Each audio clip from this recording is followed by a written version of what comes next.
Hello friends, Rehman গার্ডেন্সে আপনাদের প্রত্যেককে স্বাগতম। আশা করছি আপনারা প্রত্যেকে সুস্থ আছেন এবং ভালো আছেন।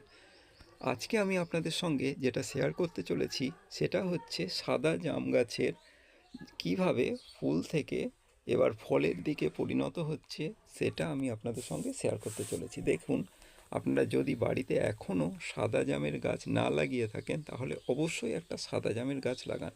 সাদা জাম খুব ভালো কোয়ালিটির একটা জাম। এটা যদি সারা বছর হতো তাহলে সুগার রোগীদের ক্ষেত্রে চিন্তার অনেকটা অবসান ঘটতো। তাই এটা সারা বছর হয় না, বছরে একবারই হয় জামটা। সেই জন্য এই জামটার গুরুত্ব কোনো অংশে কম নয়। আর কিন্তু এই জামের ফলন খুব খুব ভালো। অন্য জাম যেমন টবে ভালো হয় না, কিন্তু এই সাদা জামটা ছোট, দেখুন একটা ছোট টবে রয়েছে, কি সুন্দর ফলন হয়েছে, ফুল এসছে এবং এই ফুল থেকে দেখুন প্রত্যেকটা ফুল থেকেই এবং ফল হতে শুরু করে দিয়েছে। ফল অলরেডি গুটি সেট হতে শুরু করে দিয়েছে। এই গাছটা যদি আমার বড় হতো বা বড় টবে বা বড় জায়গায় থাকতো তাহলে দেখাতে পারতাম যে আরও কত পরিমাণ ফল ফুল হতে পারে। এই ছোট্ট টবে যদি এত সুন্দর ফুল থেকে গুটি সেট হয়, তাহলে যদি এটা আমি বড় জায়গায় দিই তাহলে কি পরিমাণ হতে পারে সেটা আপনারা নিজেরাই ধারণা করতে পারছেন। তো বন্ধুরা, এই সাদা জামের গাছ সব নার্সারিতেই প্রায় পাওয়া যাচ্ছে।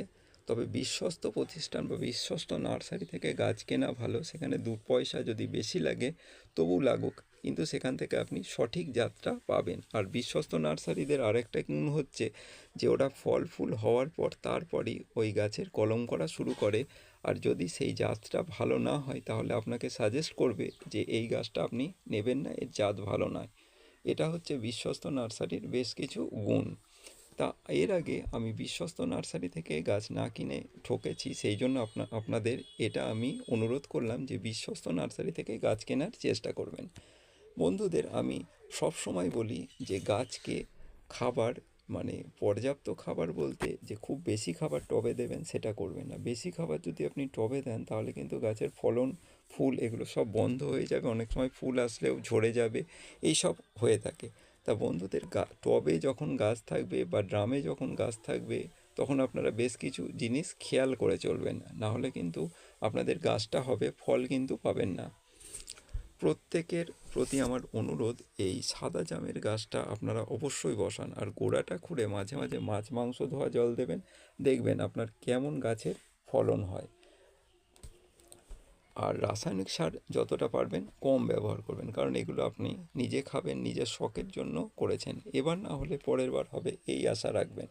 যে কেন হলো না, ভালো লাগছে না, এই রকম ভেঙে পড়বেন না। ভিডিওটা যদি ভালো লাগে অবশ্যই সাবস্ক্রাইব করবেন। প্রত্যেকে ভিডিওটা দেখার জন্য ধন্যবাদ।